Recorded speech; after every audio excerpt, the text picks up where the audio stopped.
Embark on a journey of curiosity with us. What fascinating questions are we exploring today? To cook a Butterball fresh turkey breast.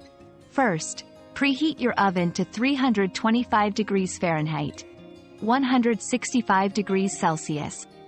Place the turkey breast in a roasting pan and brush with oil or butter. Cooking time depends on size, but generally, it takes about 1.5 to 2.25 hours for a turkey breast weighing between 4 to 6 pounds. To ensure doneness, use a meat thermometer. The internal temperature should reach 165 degrees Fahrenheit, 74 degrees Celsius, in the thickest part. Let it rest for 10 to 15 minutes before carving to keep the juices in. Another mystery solved, but many more await. Keep up with our daily discoveries by subscribing and turning on notifications.